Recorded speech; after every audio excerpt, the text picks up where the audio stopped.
Hi, this is Brittany Schmidt, and I'm welcoming you to the second day of Lighting the Way Autism in our communities. This is 2021 presentation that's virtual. Today's presenter is Dr. Kari Oyen, and she will be presenting on behavior and de-escalation strategies.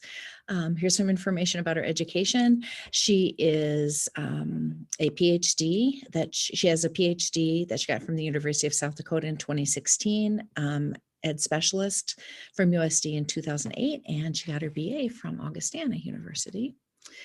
She was previously in the Lenox School District as a school psychologist, and she is currently an assistant professor in the Counseling and Psychology Department at University of South Dakota. She's received many awards. The one that she received when I worked with her the most and the most intensely was 2014 at the Center for Disabilities. In 2019, she got the Excellence in Service Awards from USD School of Education and also a President's Certificate of Achievement. She got the Spirit of Charlie Award at the President's Celebration of University Leadership in 2020 as well. She has multiple grants right now. Some she's principal investigator and some she's co-principal investigator. She's published many articles and research articles. Her current coursework includes practicums, but then also principles and practices of school psychology, behavior interventions, child psychopathology.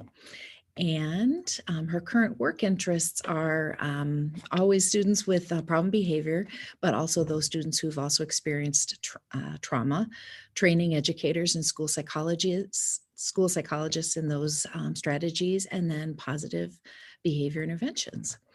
So please help me in welcoming to 2021 Lighting the Way Conference, Dr. Kari Oyen. Oh, goodness. Oh, it's so good to see Brittany Schmidt. Thank you so much, Brittany, for your kind welcome. Again, I'm Dr. Kari Oyen. So excited to be here, wishing I was in person, because I do know that this conference in particular is known for its delicious snacks. So next year, let's have some delicious snacks and be together again.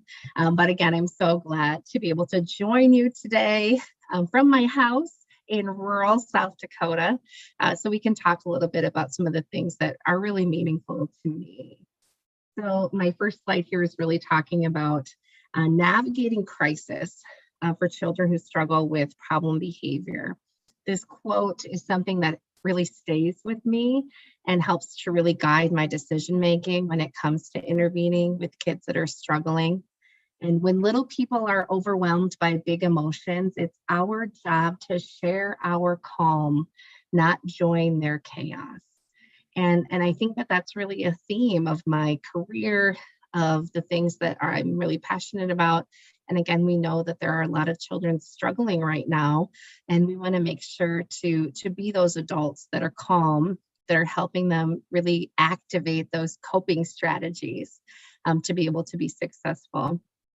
Okay, so here's a picture of me. I was smiling because Brittany Schmidt sent me an email and she said, "Oh my gosh, your hair is so long. I never see it down." And that is true. You can see it's up today. I have my professor bun in today. But again, I'm a licensed psychologist in the state of South Dakota. I'm the program director of the school psychology program, and also an assistant professor of school psychology. So I like to say that I am a super nerd every day, and I get to do the things that I love and teaching that next generation of school psychologists, which is certainly a gift to be able to do that. Again, when we're thinking about our virtual training, I always like to start with expectations. I think sometimes in a virtual format, what ends up happening is that work comes into our house, right? And so even today, you have come into my house. So I'm so glad that you are here. But sometimes it's really hard to navigate that space. So I just really would encourage you to really carve out some time to be able to attend to the content. You know, this is really a virtual expectations when we talk about positive behavior interventions and supports, we talk about being responsible, being respectful, and being committed. I agree with these things, even in adult learning format. So some of the things I say is that, pair this with some positives. So setting aside some time in a quiet place, making sure, this is what I do, always have my cup of coffee. So get yourself a really good beverage, find yourself a nice quiet place, and take some time to really think about crisis and how that can impact children with problem behavior. And certainly we are so glad that you were able to join us. So here's learning objectives. I'm a professor, I can't help it. So here's some things that we're really going to be honing in on today. We're going to be honing in on crisis in general and what that might be for a child. We're going to talk about the impact of crisis on children's mental health. We're going to really talk about how it's looking in South Dakota. We are going to gain information on classroom strategies and individual strategies. I know some out in my virtual audience are educators. Some of you are parents. Some of you are both. Again, anybody that works with kids that struggle, we want to make sure to give you some strategies. So know that I'm using the lens of classroom, but a lot of these things you could use as a parent as well. And really talking about this last piece, and I don't think we talk about it enough, is really the self-care for adults that care for children that are struggling with behavior, because it's really hard sometimes to navigate that space. So I have some strategies for us to think about. Okay, so let's dive on in. So when we think about crisis events, there are some key characteristics that make it go from the threshold of just being something that's maybe negative, something that's negative and expected. That would not be a crisis. But when it comes to crisis, we're really talking about something that is perceived as extremely negative. I think the key word there is that we're perceiving it. And so not everybody experiences crisis, even though they're experiencing the same thing. And so know that that's part of it. It generally generates feelings of helplessness, powerlessness, and or entrapment. Typically, when we're dealing with crisis, it overwhelms our ability to cope. That's really a key consideration. It may occur suddenly, unexpectedly, and without warning. And so again, when we think about crisis, these are really the key features. So there are different classifications. So again, we're putting our nerd hats on right now because this is really crisis theory. And we know that, acts of war and terrorism, those are things that we would automatically think of. I actually can remember, when we think about where were you on 9/11. So an interesting story for me is that I was actually at Augustana University.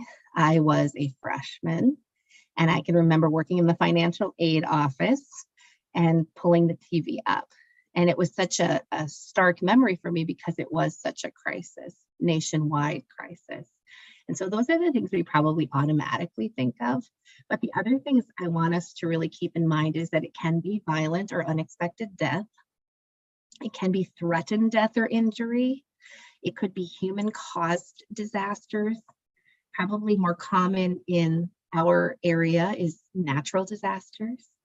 We were just talking prior to the keynote about the tornado that came through, and I know that it affected the behavioral health hospital in Sioux Falls. We were talking about the tornado that affected the Burke School District. Again, flooding, talking about tornadoes, things like that. And then again, severe non-fatal illness or injury. Again, you can tell that as we go down on the letters, it does become a little bit less and less. Again, when we know it's human caused versus kind of natural disasters, typically if it's not human caused, I think that there tends to be a little bit more resilience built. When it is human caused, it tends to be a little bit more traumatic. So crisis state. And I want you to be thinking about this in the context of not only things like natural disasters, but I also want you to think about this in the context of the pandemic and what this could be like for kids. So a crisis state is a temporary state of upset and disorganization characterized chiefly by an individual's inability to cope with a particular situation using customary methods of problem solving and has the potential for a radically positive or negative outcome. I think that sometimes people think that when you experience crisis, the only result is a really negative outcome, and that's not true.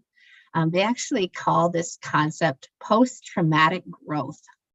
There are a whole host of people that experience something extremely negative and really turn it into something extremely positive. And sometimes that it can be motivation to really be empowered to make significant change. However, we also know that the other side is true. And so what we're going to talk about today is understanding crisis, how it affects children and our mental health.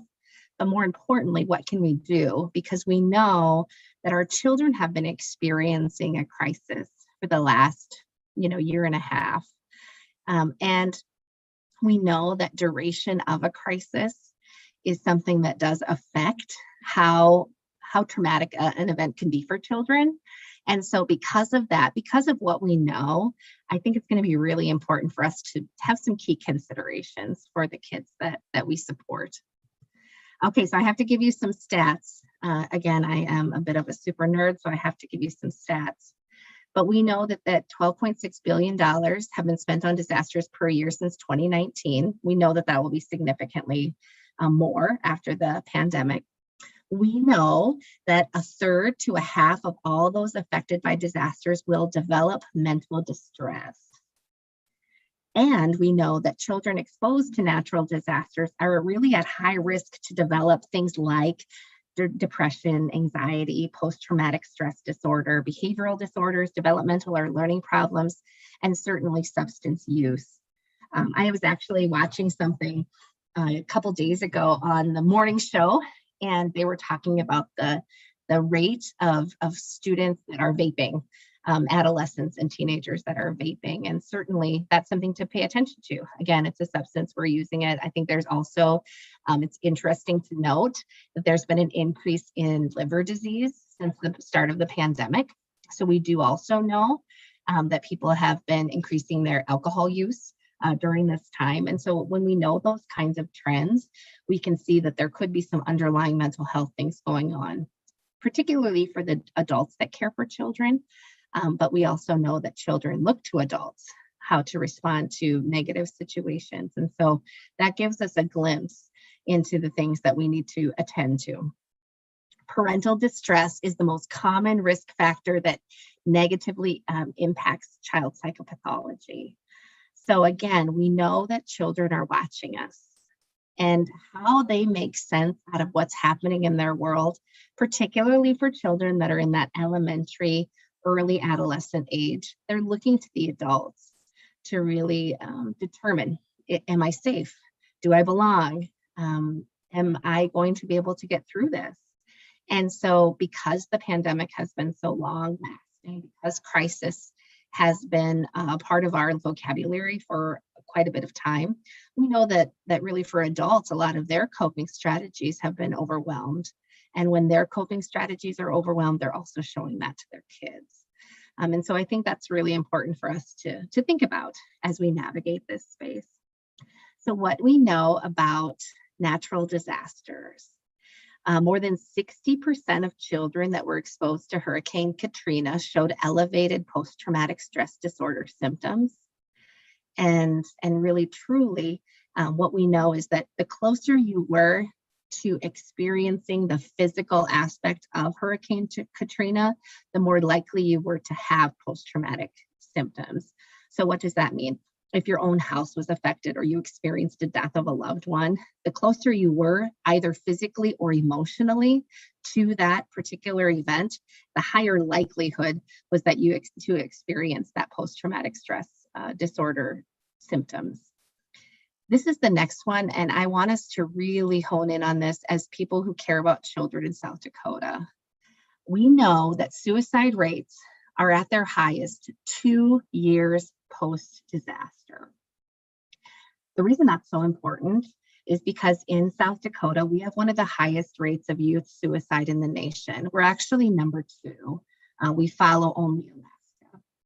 And why I'm concerned about that is because if you are a child in South Dakota, we already have a really high rate.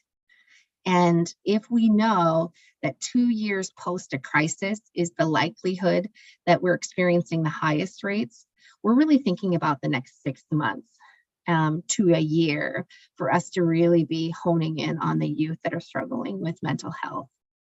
The other thing I want you to know is that the cause of death by suicide is typically a treatable, diagnosable mental illness plus a trigger. And so, again, it's going to be really important that we're mindful of the children that surround us. We're paying attention to some of the language that they're using.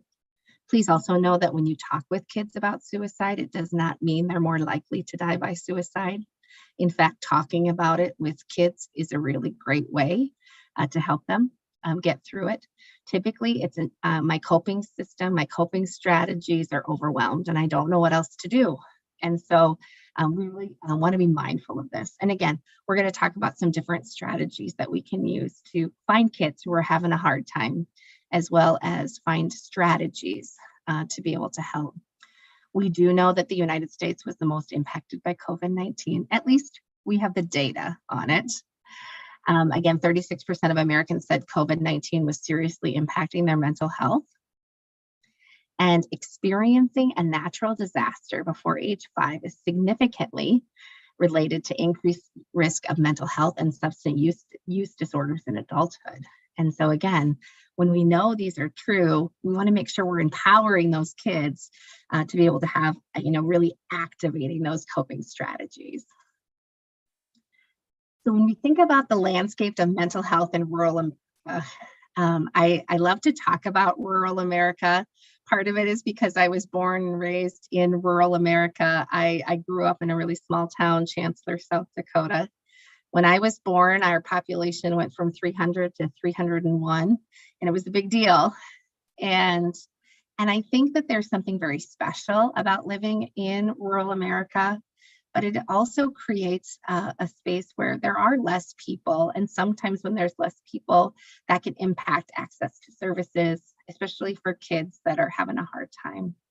So we know that approximately 20% of children have a diagnosable mental health disorder that interferes with their ability to function. What does that really mean? 1 in 5 children have a diagnosable mental health disorder. If you are a classroom teacher, that means in your classroom, there are children that are struggling with their mental health. What we also know is that the likelihood of children receiving services for that mental health problem is actually quite low. Some experts estimate that only about 20% of kids that have a mental health disorder receive services. And services really can mean things like counseling and those kinds of supports. But of those children that do actually receive services, approximately 75 to 80% of them receive those services at school. So we know that schools are a really important place for kids. And we know that, again, the likelihood is that you are not going to get services, but if you do, the likelihood would be that you receive them at the school building. So because of that, we know school professionals are really uniquely placed to be able to facilitate really that development, delivery, and monitoring of mental health services in schools. So I think that should encourage us because we know that really many children go to school, not all, but many. I had to put a picture of the corn of South Dakota here because right now I'm living next to some soybeans, but typically I rotate between soybeans and corn. So this is kind of what it looks like outside of my house. But there are some unique factors that make mental health services really interesting and important in rural America. And some of the things that we know is certainly geographic isolation. We know that some people are at a distance between services and the children that need help. Scattered populations makes it difficult. We're going to talk in a few slides about our community mental health centers. We have 11 community mental health centers in 66 counties. So that means we have one community mental health center for every 6 counties. And anybody that's driven across South Dakota knows that for some of those places, you are driving quite a distance. Again, the ability to transport students from schools to appointments. Again, the limited number of students with what we call low incidence disabilities. So we put our hat on and we're talking about children with autism, and just know that for some systems that you have one child with autism move in who struggles with behavior, it can pretty easily overwhelm your system. And so because of that, because of the maybe lack of training for some of the people that are most intensely working with children with problem behavior, it can be problematic. And we want to empower those people with great strategy to help children, really through that crisis event. And then navigating traditional rural values of helping oneself can be a problem when you're trying to get help with mental health. A little caveat, again, because I live in rural America and I really care about the people that surround me. What's interesting is that there is actually a significant problem of death by suicide for farmers and ranchers, for adults. And when they started to take a look at that, part of it is because the people that are struggling with mental health, that crowd actually has more access to weapons, and they're more likely to use means that are lethal. But the other thing is that, perhaps it could be navigating that traditional rural value of helping yourself, and when you've overwhelmed your ability to cope, and not knowing where to go. That's why I was just noticing I do receive some rural farming magazines, and I was noticing that on them, it actually has some mental health numbers to call. So if you are somebody who's older, who might need some access to help, there's lots of different places that you can go. In South Dakota, there's about 90 school psychologists, and there's 77,000 square miles. I did the math, and it's something like one school psychologist for every 855 square miles. That's pretty significant, pretty powerful. And we're even counting the school psychologists in Rapid City and Sioux Falls, and we know that there's more there. So we know that the distance between service and the children that need it can be problematic. I've already talked a little bit about the community mental health centers. I've learned a lot about our community mental health. What I want you to know is that there are a lot of great people out there trying to do great work. If you are interested in learning a little bit more about our behavioral health state program, I would really encourage you to go to 605strong.com. There's really great crisis resources there that can help adults, it can help families. There's even a behavioral health voucher program. So if you have children that are in distress and they are in need of services, they actually not only will help you find a provider, but they will pay for that service. They are a last payer, but they have a voucher program that would help children or families receive that service. Again, that's 605strong.com. So I just like to make sure you know that. What we know is that in South Dakota, we know that between the years of 2013 and 2017, South Dakota had 82 deaths by suicide for children 18 years and younger. Again, it was one of the highest rates in the nation. The other thing that we know is that in August of 2020, the Oglala Sioux tribe declared a state of emergency on Pine Ridge. And in the first 6 months of 2020, there were 177 suicide attempts with 9 deaths by suicide among individuals between the ages of 14 and 32. These are powerful statistics. And the reason that they're important is because we are tasked with really helping children to be successful. The other thing that we know is that especially for children that struggle with problem behavior and perhaps they have autism, we know that crisis events for them can feel even bigger, and they might not have the language to be able to share with us what's really going on. So then we need to empower them with coping strategies to be able to make sense out of the things that are going on, to then hopefully empower and have high quality mental health. Again, COVID-19 as a natural disaster. There are a lot of evidence out there. There are some, first of all, I like to say, there are some evidence out there that do say that there is actually a positive effect. So some kids have been empowered. Some kids have really activated their coping skills and been able to really have a radically positive experience. But we also know that for some kids, especially kids that school or home is not a safe place to be, there really are some things that are happening: increased alcohol use, PTSD, anxiety, anger, fear of contagion, certainly perceived risks, uncertainty, and distrust. Particularly if you fall on one side of the political spectrum or another, that can feel really isolating. Thinking about the messages that kids are receiving from parents, from media, from their friends, those kinds of things are having an impact.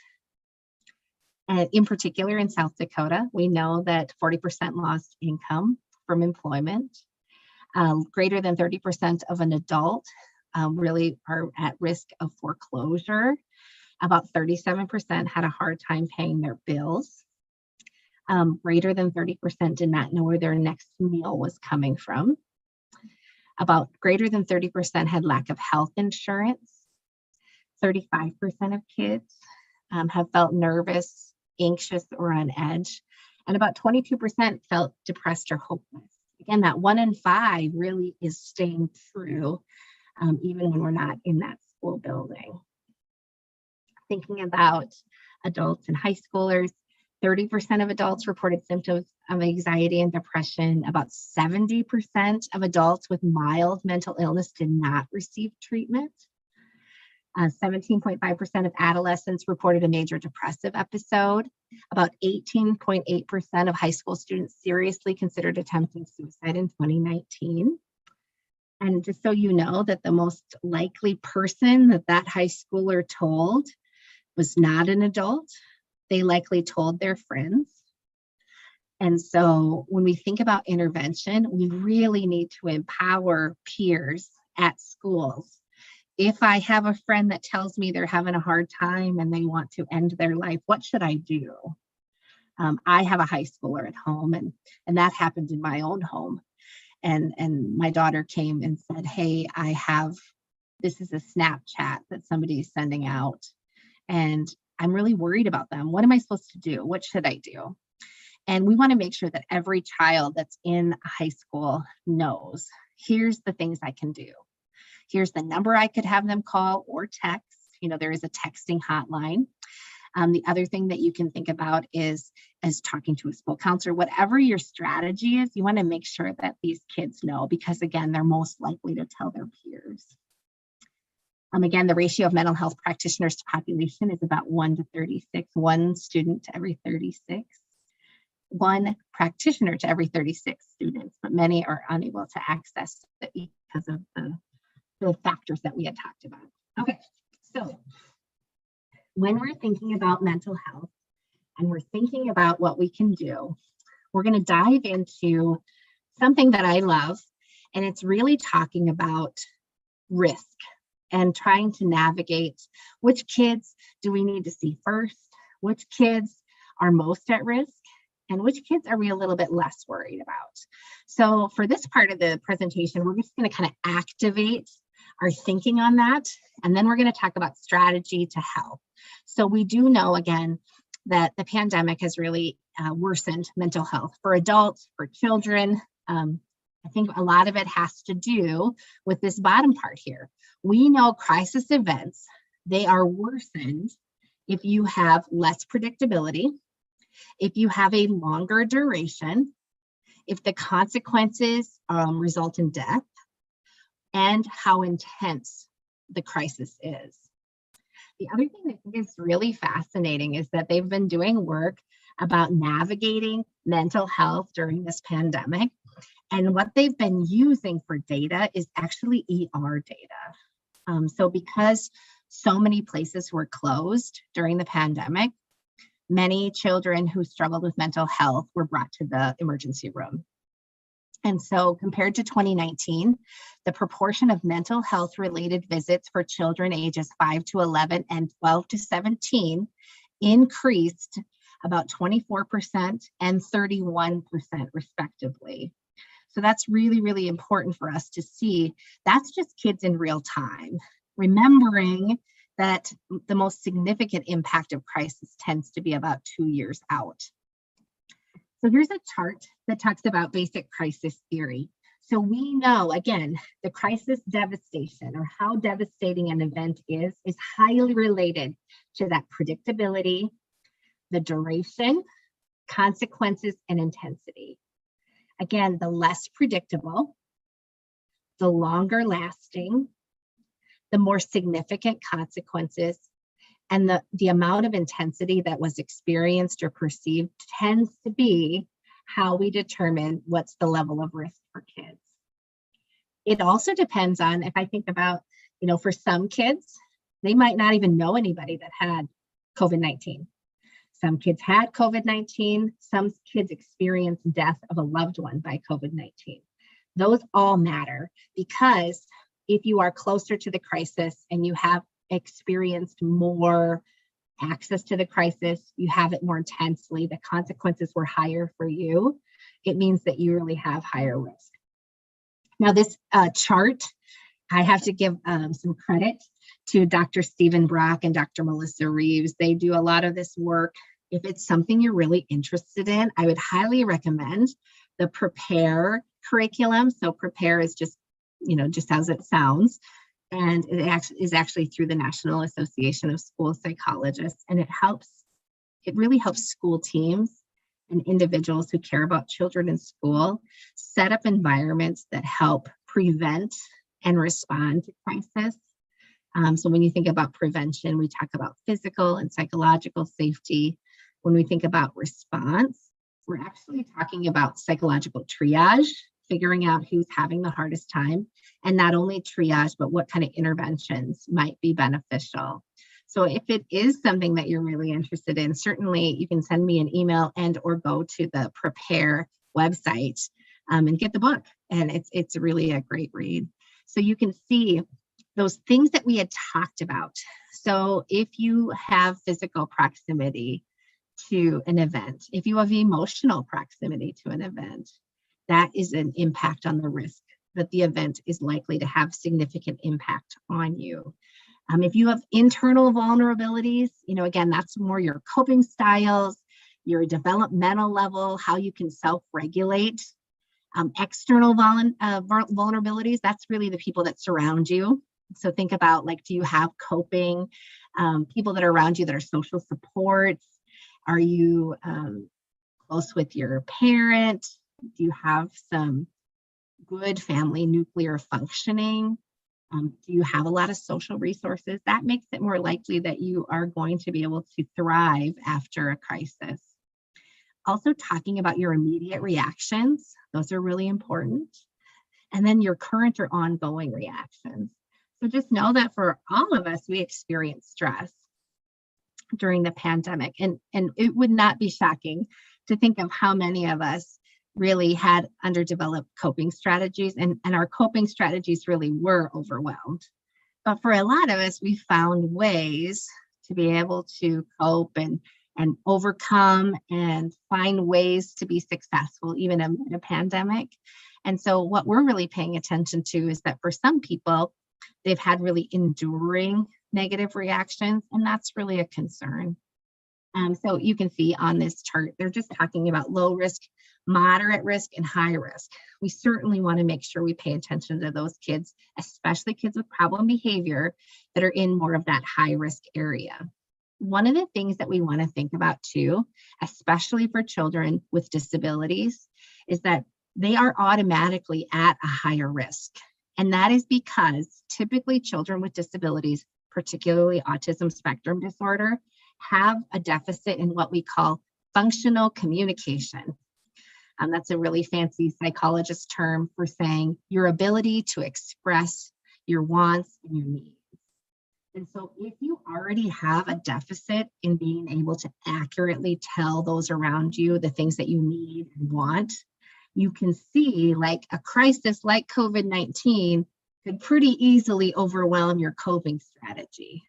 So don't hear me wrong, that does not mean every child that has a disability does not have coping strategies, but it means that as the adults that care about them, we need to be acutely aware of that and activate Here are some positive coping strategies. Here are the things I'm doing to feel better during this time. What are some things that you might be able to do? And then I'm going to show you one more thing about this prepare model. And then I'm going to go ahead and get into some strategy because I cannot help myself. But here's really this flow chart. So just know that in the midst of a crisis, one of the best things that we can do for kids is be a calm, reassuring adult. I'll say it one more time. One of the best things that we can do for kids in crisis is being a calm, reassuring adult. We want to first reaffirm any physical health. So if there are any things that we should be concerned about, we want to say, we want to act on it, first of all, but then we also want to reassure kids, here's all the things that we're doing to keep you safe. The second thing that we want to do is we want to ensure perceptions of safety and security. We want to tell kids, schools are one of the safest places for kids. Home is safe. I am safe as an adult. Again, that perception of both physical and psychological safety is so key when it comes to intervening with kids that are struggling. And then we take a look at that psychological trauma piece. So we had talked earlier about some of those different factors, low, moderate, and high risk factors. And so know that, really low risk trauma, one of the best things we can do is reestablish social supports. Getting kids, especially younger kids, back with their families, back with the parents, back with people that they know and trust and love, their teachers, and providing adults that are kind, reassuring, and are ensuring psychological and physical safety. That's number one. And it turns out for a lot of kids, that's all they need. That's all they need to really be empowered and be, thriving. The other thing is what we call psychoeducation. Now that actually can be both a low risk and a moderate risk activity. Psychoeducation is kind of psychologist babble for teaching. So when you think about teaching, we are focusing on here's what we know about the event, but here's what you can do. And we actually think that there's a lot of power in teaching not only kids, here's what you can do, but also the adults that help them. Here's what you can do. So you'll notice that a lot of my strategy today is actually psychoeducation, just talking about what are some things that we can do. We also know that there can be immediate psychological first aid. Again, now we're starting to get into higher risk situations where we are doing de-escalation strategies. Again, for some people that have really had their coping skills overwhelmed, you want to make sure that we are accessing calm. And then you can see on the higher risk, then we might also need access to, more trauma-informed cognitive behavioral therapy. Sometimes they call it CBITS, cognitive behavioral intervention therapy for children in school. And so we know that some of those kinds of strategies can be really powerful, but those would not be the strategies we use for all kids. We would just do that for some that are struggling. So that was really my systems-wide hat. Again, we've kind of already talked today about what is crisis mean for kids. We are now activating that system and knowing that the adults that care for kids are some of the most important people that we can empower. We're seeing that there are some things that you can do that are more low risk, moderate risk, and high. And now we're going to get into some strategy. So with that in mind, I have to talk to you a little bit about emotional contagion. So I'm going to give a little shout out to my dear, I want him to be my dear friend, but it's Dr. Bruce Perry. And he talks about this concept, and it has just really stayed with me. So it turns out that our emotions are a little catchy. So what's interesting is that we can have fear and or dysregulation be catchy, but we also know that our calm is a little catchy. Know that our brain science tells us that we are constantly assessing social interactions and saying, do I belong? Now, sometimes what can happen is that we know that children, especially children with autism, have some deficits in social communication. And sometimes somebody might be inclined to think that they wouldn't be experiencing fear and calm in the same way. But I would argue that that's not true. I think that all children are trying to navigate, am I safe? And when I do not feel safe, or when my coping strategies have not served me well, I can easily become dysregulated. So I don't know that children with autism are experiencing the exact same value to belonging and to understanding social situations, but I do think that psychological and physical safety is paramount for any child, or really for any adult. Again, we're unavoidably interdependent. I think that's why sometimes that physical distance was hard for us to navigate. And that we have neural networks that mediate stress, reward, interaction, communication, and capacity to bond. So Dr. Bruce Perry always has this graphic, and it's just so aha for me.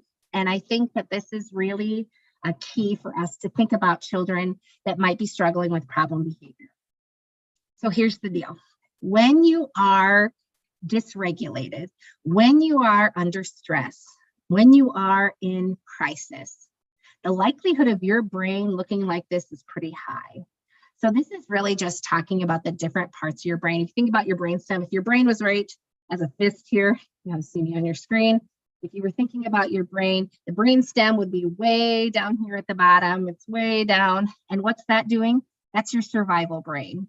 That's your reptilian brain. It's keeping you breathing and your heart rate going. And then as we go up, the diencephalon, and then the limbic system, and then our neocortex is way up here on the top. Whenever I think about neocortex, sometimes we call it the prefrontal cortex. Just know that that's our decision maker. It helps us to problem solve. So again, be thinking about this. That brainstem, that's keeping us surviving. That neocortex, that's our problem solver. Oh, I can think about things from start to finish. It's my executive functioning. So take a look. When you are under stress or you're highly dysregulated, look where all that blood is flowing. It's right there to the base of our brain, trying to survive. And the reason I think that this is so fascinating and important is because for the last year and a half, many of us, including the children that we love, have been trying to survive. So don't be shocked if perhaps in the last year, perhaps your working memory hasn't been very good.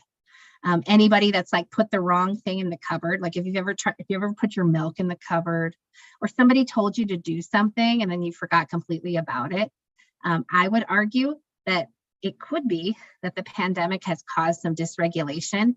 So it turns out working memory is way here on the top too with your neocortex. So it could be that you were really trying to survive, and really trying to thrive is when we really have more blood flowing all the way to the top of our brain. So here is what regulation looks like. Okay, when we are regulated, so you can see, look at this, 85%, 90% in that neocortex, the limbic system, and you can look like there's only really 10% down in that survival brain. What does that mean? That means I don't have to expend all my resources trying to survive. And why that matters for children that are in crisis or children that are experiencing a lot of dysregulation is that when I don't have my problem solver activated, I am likely not my best self. I'm likely really struggling to be able to navigate calm, being able to problem solve, being able to even see things from start to finish, to see another's perspective, which we know is already hard for children with autism. So I think that this is really, really important. And so this is this concept that Dr. Perry talks about. There's a lot of things on this slide, so I'm going to talk about them, and then I'm going to give you some access to resources because I'm a super nerd and I can't help but love him. So you can see here on the left side of my slide that there's this thing called relational contagion. So I said emotions and regulation, it's a little catchy. So it turns out that a regulated, calm adult can really regulate a dysregulated, anxious child. So you can see here on this co-regulation slide, so you can see that if that adult is really calm, so you can see on that dot, that adult was really calm. And if the child is under alarm, so the child is really anxious, remember their brain is survival brain. So if we see that, you can tell, okay, the child may bring the adult up to a little more of an alert. But what happens is that that calm, regulated adult is able to bring down, de-escalate is another strategy or a word that we use.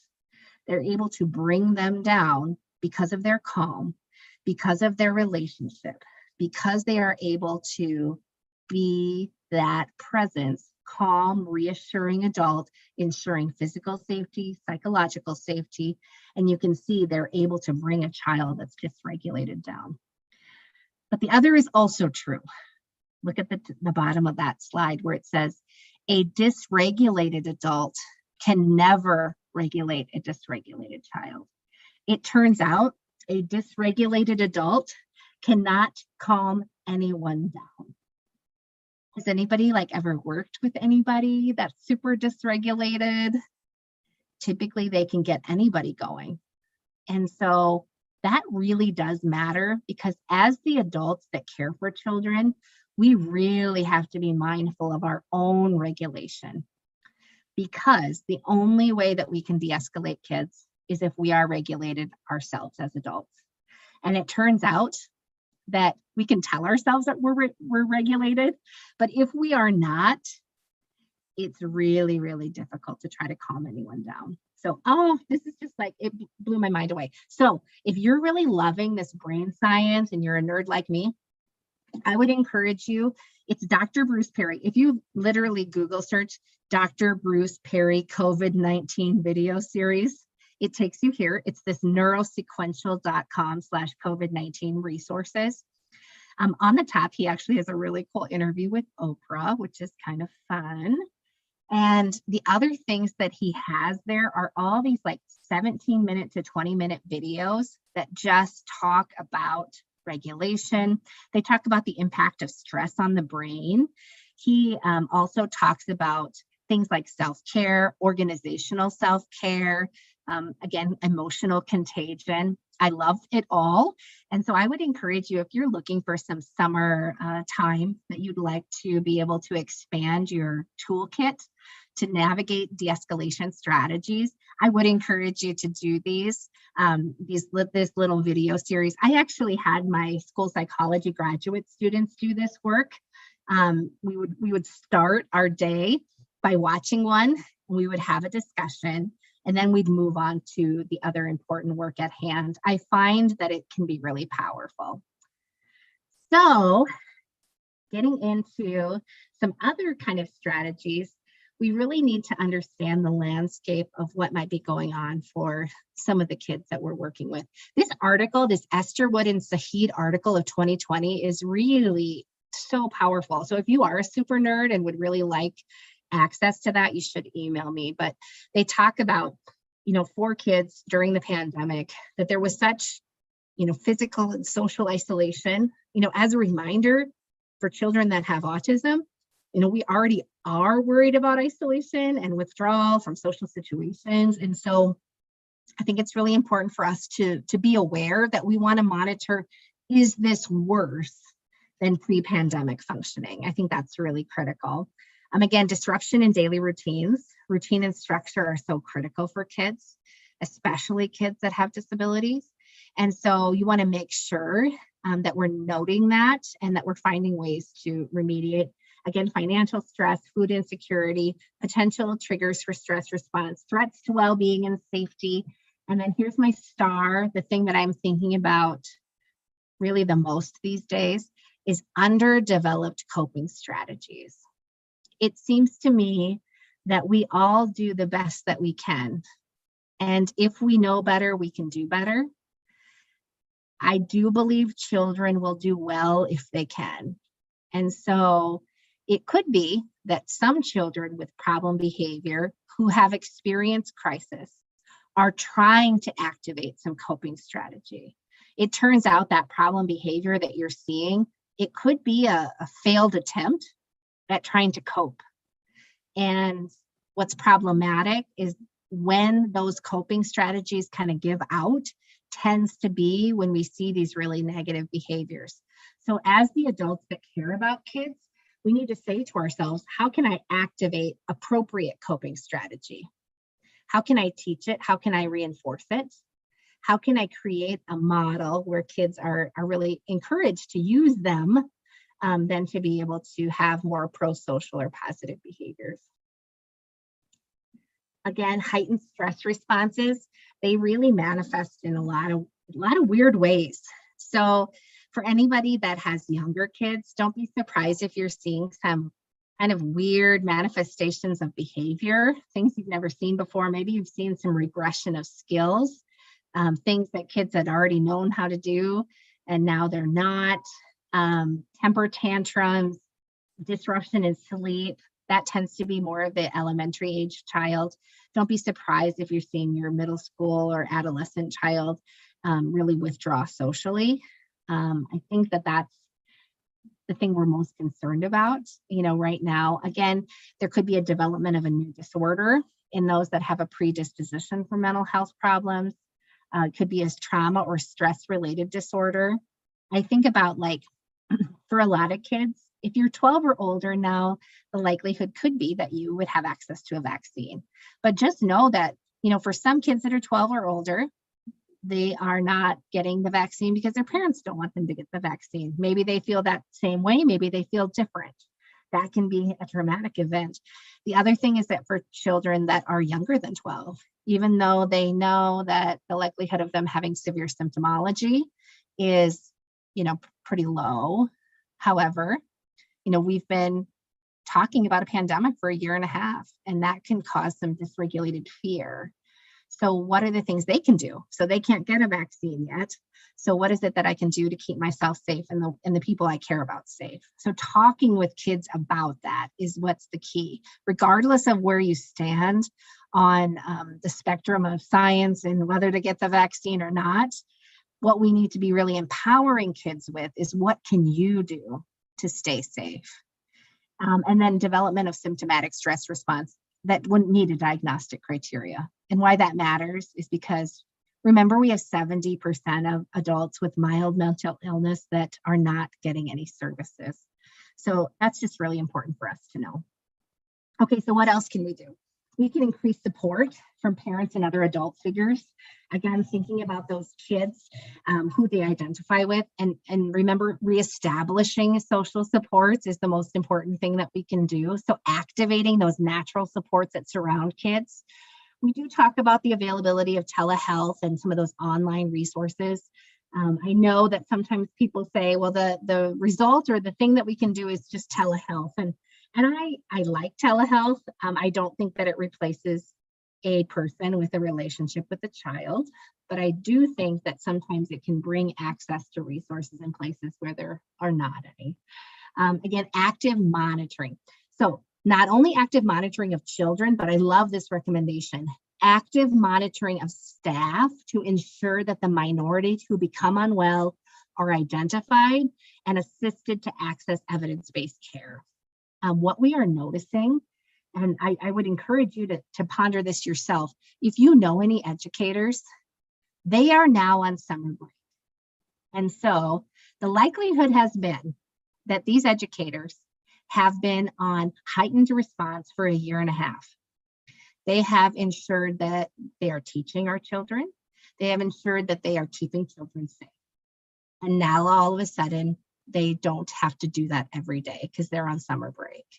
So please know that the likelihood of adults that care for children right now struggling with a few things, like reflecting back and thinking about the impact of the pandemic on their teaching, on their own mental health, actually could cause a pretty significant stress response.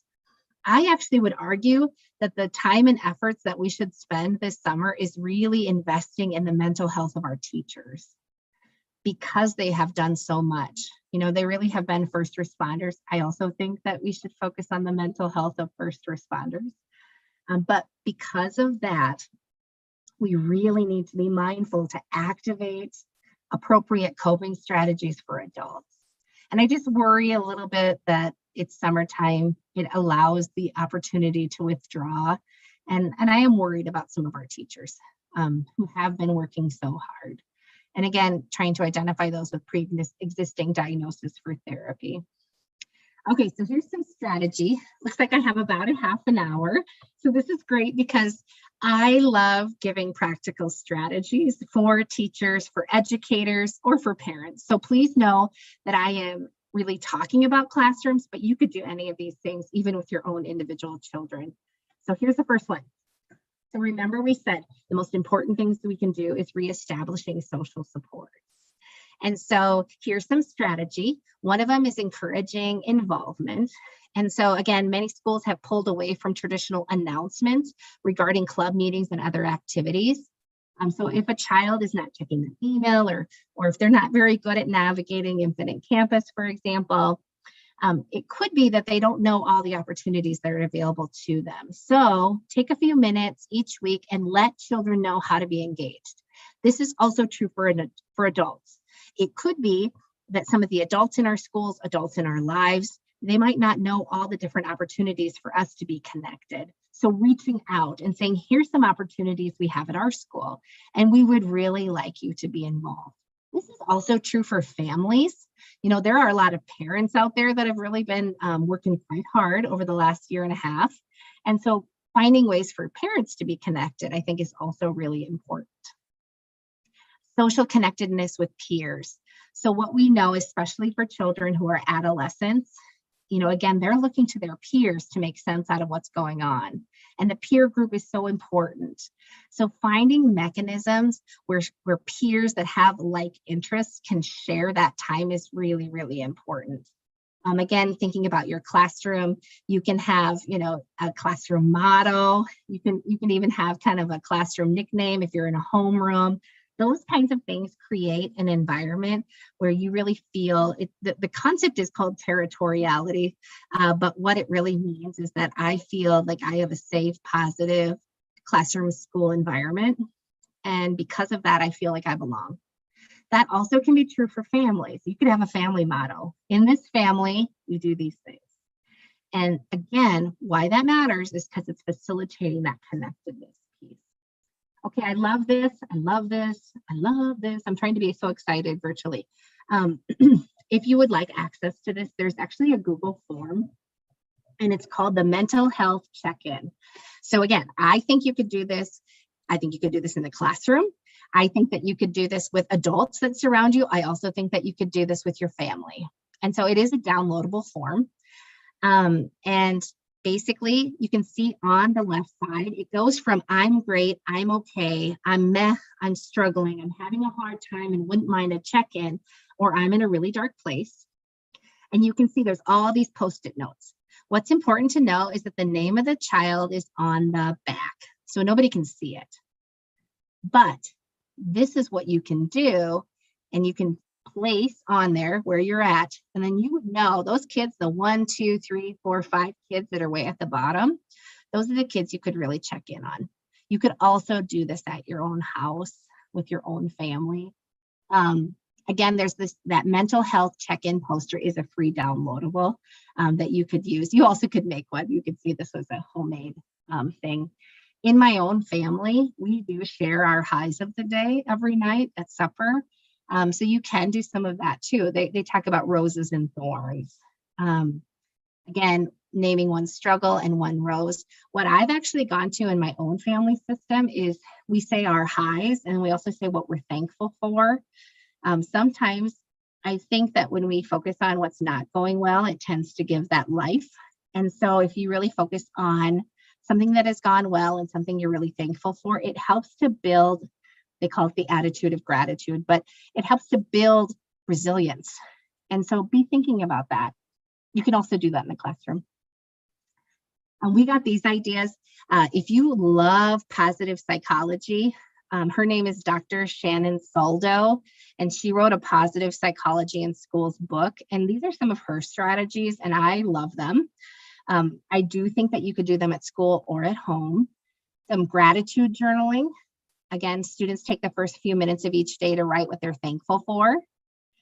Gratitude paper chains. I love paper chains because I can't help it, but you get a sheet of paper and you write something you're thankful for, and then you would chain it, across your classroom or across your house. Classroom thank you cards or at home thank you cards. It turns out that when we activate time to thank others around us and we write it down and we send it to them, it can be a really powerful thing for our own mental health. So I would encourage you to think about that. There's also Post-it note style. It turns out it's really great to praise in public.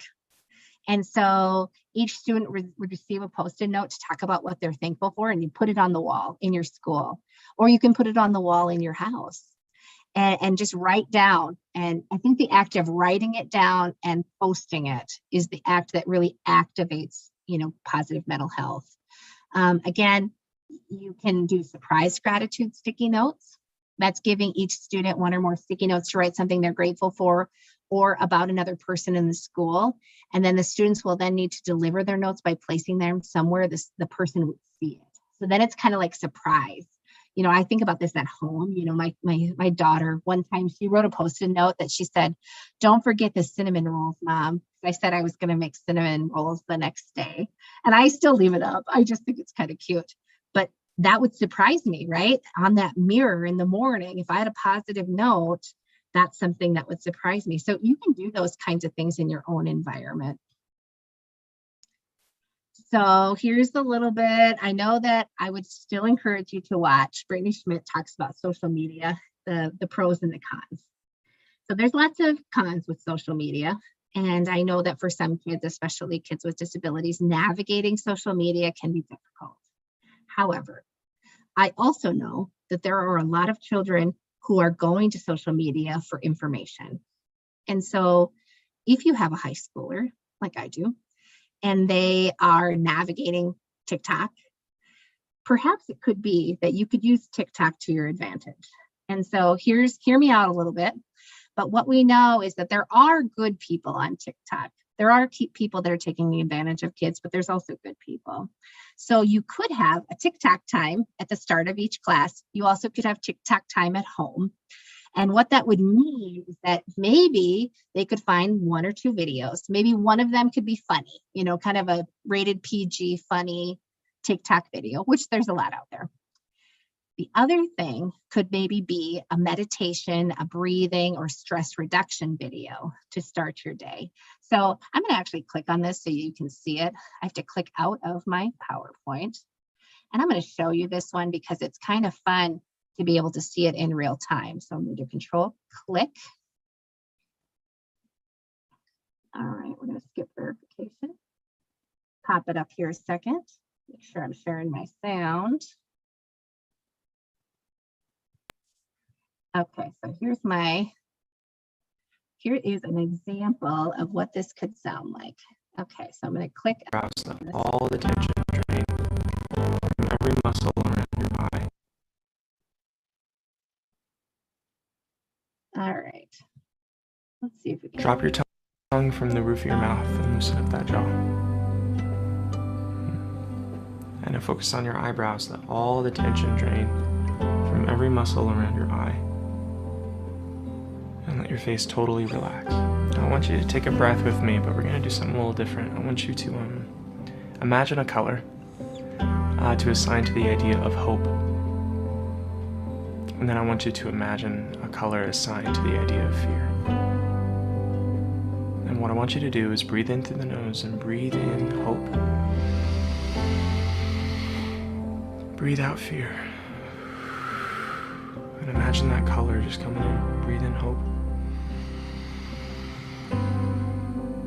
And breathe out fear. One more.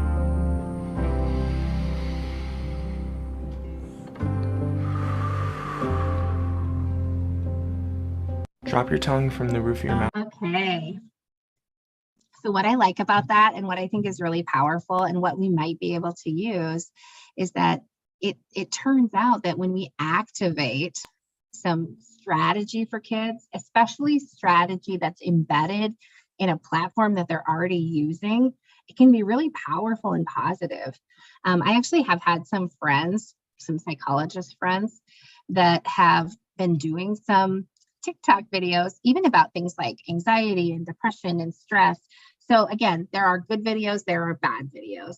But what I want you to know is that that could be a mechanism for being able to relate for kids and also activating some coping strategies in a medium that's important to them.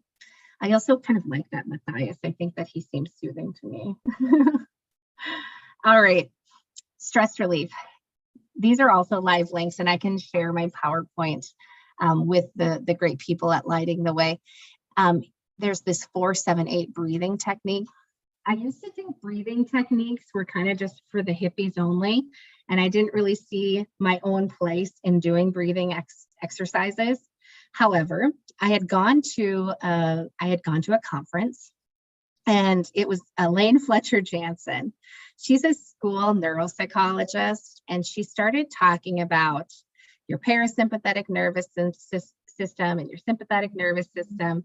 And what was so interesting is that she was telling us about the power of breathing to be able to activate your parasympathetic nervous system. And I was like sitting there at the training, and I thought, well, this is just a bunch of hooey. Nothing, breathing is not going to help my stress. I'm just, I just run a little hot with, stress. And okay, fine. Since I'm in this training, I was sitting at like one of these conference halls. And I remember I started doing these breathing exercises she had talked about. Now, the ones that she had taught us was that you breathe in for 4, you hold for 2 seconds, breathe out for 6 seconds, hold for 2 seconds. So breathe in for 4, hold for 2, breathe out for 6, hold for 2. Okay, so that's the same as all of these different breathing exercises. They're just having some different numbers that are associated or having different analogies. So I'm sitting in this training and I started doing it because I thought, well, I can do that while I'm sitting here. I kept saying, there's no way this is going to make me feel any better, but I'll do it. And so I started doing that. And I probably got myself about 3 minutes into it. And all of a sudden I thought, well, holy goodness, I feel better. And from that moment on, I've started to realize that especially in real time, when you are experiencing really acute stress, activating a breathing strategy is really powerful. Now, what I think happens for children with problem behavior, we tend to say breathe to them, but they're already so stressed out. You have to teach this before problem behavior ensues because I can't activate it. Remember, my brain, the blood in my brain is not going to my prefrontal cortex. I'm not problem solving. So the likelihood would be if I am having, some stress and you just say breathe to me, I wouldn't be able to do that very well. But if I've already been practicing star breathing or square breathing is just a fancy way of saying you kind of follow a square, do the same thing, but you just go in a square. That can be really, really powerful. This is, again, some meditation. I know that sometimes meditation feels a little hippie-ish, but grounding the senses can be really, really powerful for kids. And really what this one is just engaging the 5 senses. So it says, you tell the students about the benefits before you start. When you are in fight or flight mode, this is a quick way to ground yourself. You ask them to find 3 things in the room. Notice their color, texture, size, and use. Have the students sit and quietly and listen. What do you hear? Then have them inhale through their nose. What do you smell? Sometimes if you have something to taste, they could do that. And you could have something to touch. Again, there are lots of other ways that you can do grounding exercises. But the reason that can, again, when you do this as a prevention strategy, when you activate it in real time, it can be very, very calming for kids. Other ideas, brain breaks. There are 50 ideas for brain breaks. Again, on these slides, if you click the link, you can have lessons outside, walks and talks. I actually think that some of my best conversations with my own children are either walks and talks or talks and drive. I have a new driver in my family, and it turns out when that act of driving can be really powerful as a calming activity. Here's some elementary school. So we were just talking a lot about some high school strategies. You're going to notice that the elementary school strategies are pretty similar. However, there are some ways that you can make it so it's more developmentally appropriate. So you can do things like, how are we the same? How are we different? You know, who all loves pizza? Who doesn't love pizza? Who all loves math? Who doesn't love math? You know, and then those kinds of things. And you say, here are the ways that we're similar, and here's the ways we're different. Again, there's all about me posters, again, that talks about, you know, if we have all these different things, who could this be about? And the reason that's important is because it's really giving value to name. It's also giving value to the great things that a student demonstrates and makes them feel good about themselves. The morning meeting is a really popular strategy. It's really based out of the responsive classroom model. And I think a lot of teachers do this, and I'm guessing that a lot of teachers that are listening today do this, but I would argue that you also could do this at home in the morning before kids leave for the day. Again, having meeting and greeting, share something about yourselves or your lives, and then have the rest of the peers listen and then ask follow-up questions. And then you would have like some sort of activity that encourages teamwork. But it's really emphasizing social and academic skills. And so sometimes when we think about problem behavior, it can really be a skill deficit. Now, sometimes it's a performance deficit. I do know how to do the skill, but I'm choosing not to do it. However, we always start with a skill deficit model, meaning what is the skill that I want them to do? What is it that I want you to do, and how can I teach it? And so I just recently had a case where it was a student that was struggling at the swimming pool and navigating how it looks to listen to the lifeguards, to have kind hands. What does it look like when a lifeguard tells me to sit down? You know, those kinds of things you can teach them in a social skill format. You know, here are the steps to accepting no. Here are the steps to, you know, responding to an adult. And then the other piece of it is really doing that practicing of it. So these are just, again, some ideas that we can have to go forward. Brain breaks, just to give you some different strategies. There's Fit Boost that can really help you do some moving around. We know that exercise really activates your feel-good hormones. And so it can be a really positive strategy for problem behavior. I think that you have to do it in a really intentional way. So make sure that when you're doing these kinds of activities, you allow for appropriate time for cooling down and then engaging in academic work.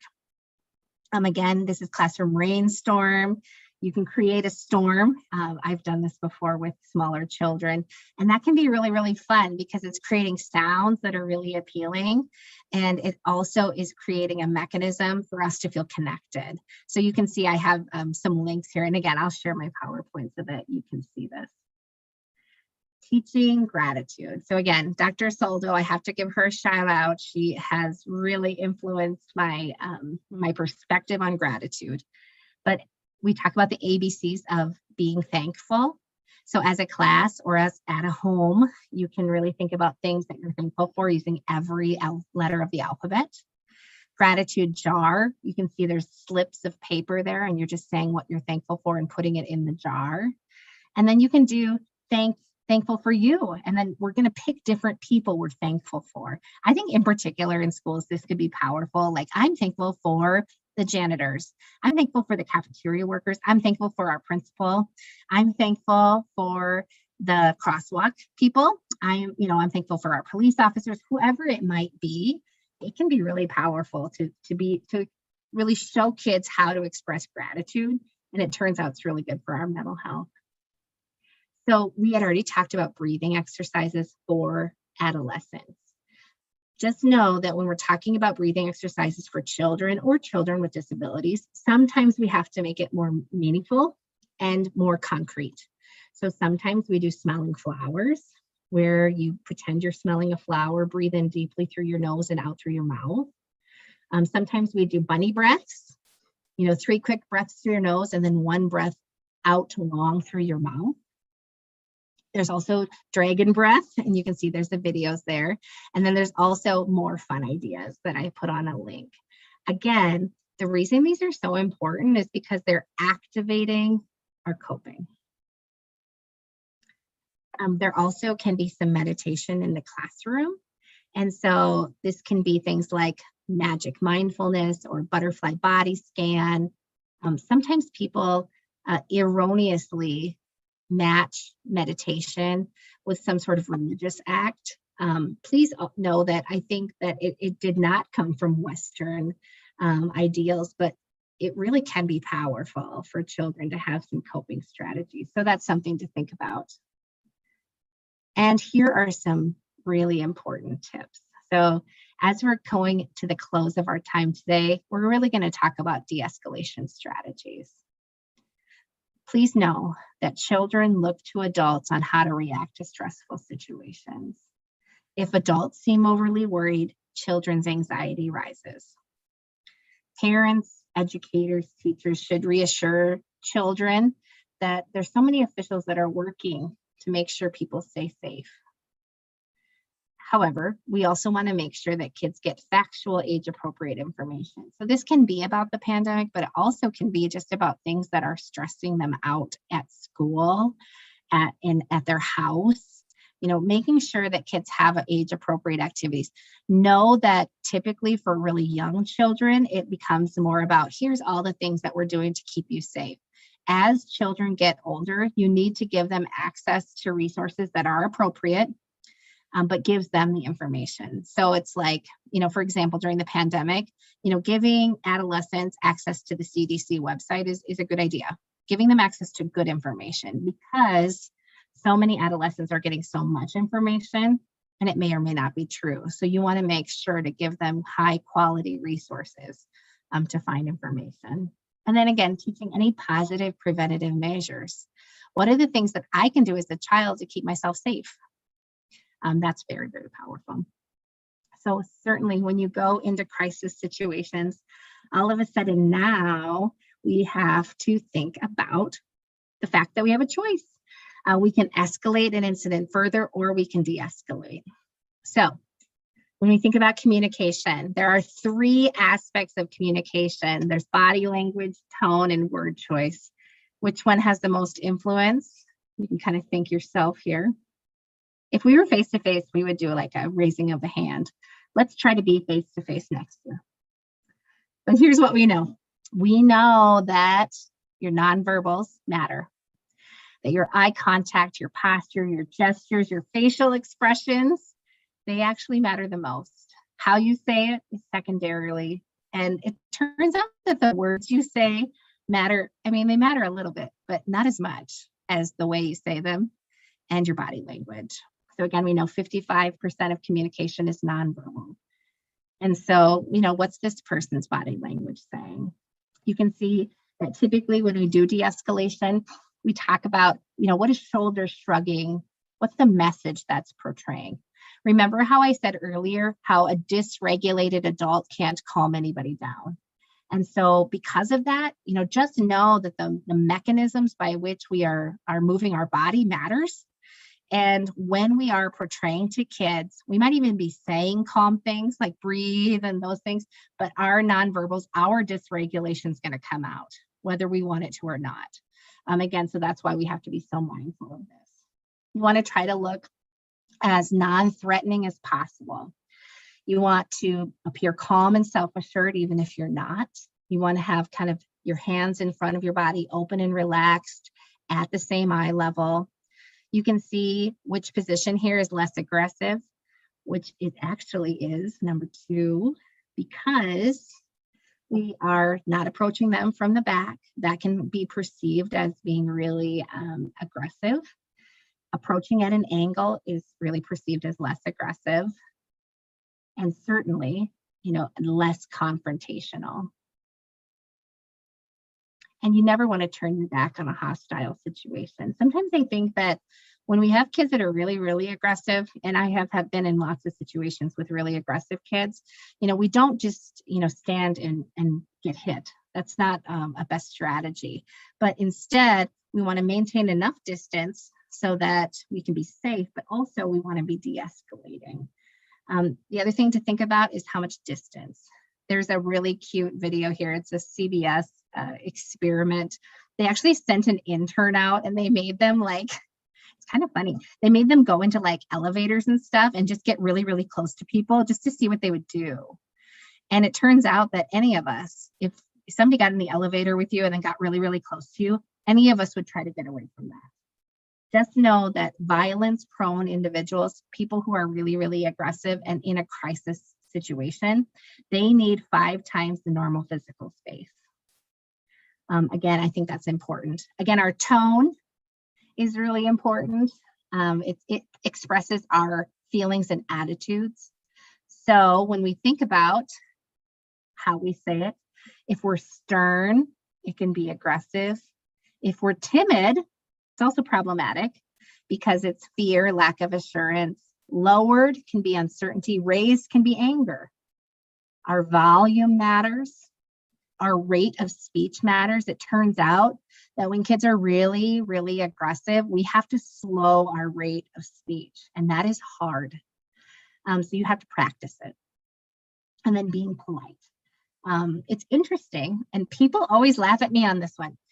It turns out that when kids that are really verbally and physically aggressive, turns out that there are some things we should answer when they ask us, and there are some things that we should not. So first of all, know that it's not beneficial to be yelling or loud over a screaming person. Wait until they take a breath and speak calmly at a normal volume and normal rate. You respond simply, repeat if necessary. Now, this is the key. You answer informational questions no matter how rudely they are asked. So if they say, why do I fill out these bleeping forms? They are asking, so answer that. But we do not answer abusive questions. Why are all the teachers so blank here? Why that matters is that it's a de-escalation strategy because they really are seeking information. Now, does that mean later on we wouldn't talk about, appropriate language, how we are to act when we are around adults? Yes, we can talk about that later. But when you are in real time with a child who is really elevated, that is not the time to navigate that. You have to know that when children are very, very angry, children who have been in crisis, who have problem behavior, you do not need to be defensive, even if the comments, curses, or insults are directed at you. Here's the red part, and I want you to really internalize this. They are not about you. They might say things about you, and they probably will find your biggest weakness, like whatever you're not feeling great about. Maybe you're overweight or something. They might say, oh man, you are so obese. Whatever it is, they might pick at that, but you have to know that that's not about you. What it's about is underdeveloped coping strategies. And I am trying to do anything that I can to get out of this situation and get what I need and want. But I'm not very good at that. So instead, I'm using these terrible behaviors. And so you want to be sure you're being honest. You want to give limits and rules in an authoritative, firm, but respectful tone. I do like this idea of giving choices. Choices always need to be implied compliance. Do you want to do this now or in 5 minutes? Would you like to sit here or here? Would you like a red pen or a green pen? It's really, really important that we keep choices safe. Be respectful, empathize with feelings, but not behavior. We can all have any feelings, and that's okay. In fact, my husband likes to say, it's okay to feel the feelings that you have, but it's not okay for you to threaten me. So those are the kinds of statements you want to make, and then suggest alternative behaviors when appropriate. So we're almost running low on time, so I really want to share with you this last piece. So there is a cost to caring. And I'm guessing that if you're the kind of person that's attending a live YouTube live conference on children with autism, my guess is that you have a heart of caring. And that matters. But it also matters that we're thinking about ourselves and we're thinking about compassion fatigue. So there is compassion satisfaction. That's a positive aspect of our caring professions, and it's the pleasure we derive from the work that we do. But we also have compassion fatigue. That can be burnout. And I would argue that there's a lot of us in the caring profession right now that are experiencing some burnout or some secondary or vicarious trauma. That can be because of the people that we're working with, because of the trauma we're seeing, it can cause us some trauma. Here's some signs that we can have difficulty concentrating, fatigue, depressed or anxious moods, negative thoughts. Again, it can be unwillingness to take new tasks, lack of enjoyments of things that we used to love. We also know that there's an impact on teacher stress. Tends to be that if you have a lot of teacher stress, it has a negative impact on our children. And you can see here some of the things that we know from research. We also know here's the things that we can do. So when I talk about self-care, I do want you to know that it is not selfish. It's also not going to the spa one time. It's not once a week. It's not spontaneous. It's not the same for everyone. And it's not something that others need and you don't. I'm going to say that one more time. Self-care is not something that others need and you don't. What it is responsible. It is planned and intentional. You are thinking about it throughout the day, and it's about what works for you, and we all need it. Here's some, they call it the self-care wheel. I actually don't love the term self-care. I just think it seems, I don't know why I don't like it. I think that part of it is because it's I'm probably a little bit hippie-ish for me. But what I think it's more important is that we're taking the time to make sure that we're staying mentally well. So you can see there's lots of different things that we can be doing, both personally, spiritually, emotionally, and psychologically. What the important thing is that we are creating some expectations and boundaries. And so establish realistic expectations for yourself. If you are a little bit more like me, a bit of a workaholic, then you really need to be thinking about what are my boundaries? What are my priorities for the day? What are some examples of the boundaries that I'm going to set for myself and others? Learning to say no. There was kind of a famous Mary-Kate and Ashley Olsen's sister. They told their sister, in this industry, no is a complete sentence. So I will tell you as well, in the industry of education, no is a complete sentence. And so make sure that we are aligning our tasks with priorities, drawing on our strengths, time commitment, and really what we're going to miss out on. Here's some healthy habits. So if you are feeling rushed in the morning, you need to give yourself some more time in the morning. If you're scrolling through social media, focus on expressing gratitude or maybe limiting it. Deciding on what to make for dinner, maybe that's stressful for you. Have a meal plan. A never-ending to-do list. Perhaps you could do 2 or 3 priorities for the day. Constant emails. I got to tell you right now, if you get the dings on your phone when those emails come in, you need to turn that off. And you need to have a space and a time that you check emails, but don't do it all day long. Rushing from activity to activity, you need to create time for stillness. In the moment, again, we talked about having some really positive strategies. I even like mindful passwords to trigger pauses. Having this before common tasks, before a meeting. I will tell you that every morning I wake up and I get on my recumbent bike. And I do it, yes, for my physical health, but I probably do it more for my mental health. I watch kind of trash TV, and I just do that. And it's this time, I always pour myself a cup of coffee because I love coffee, and I reset for the day. And that is a really important thing for me in my life. So I would encourage you to find some things that are really important in your life and do that as well. Long-term strategies can be gratitude lists. Again, keeping a piece of paper about what's going right. Practice 1 breath before speaking, learning any meditation. There's certainly like the Calm app, Headspace. Those can be really, really important. Okay, so we're getting up to the end of our time, but also know that there's some really powerful, some yoga, even martial arts and exercising can be really powerful. And then really doing some intentional connection with others. Um, Again, making sure that we're doing this in a really meaningful way. Keep your inner circle closer and your outer circle larger.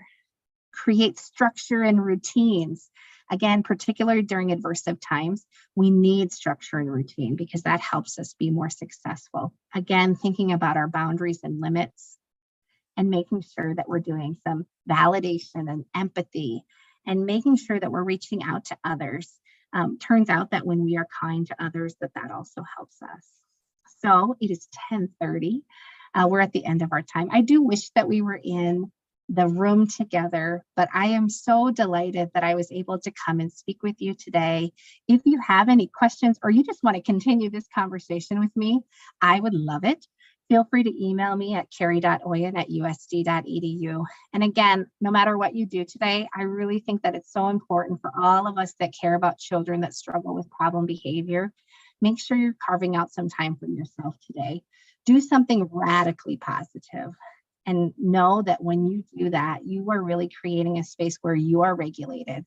And when you are regulated, you can calm and regulate almost anybody. So thank you so much for your time. I wish you the very best, and let's meet in person again next year. Thank you.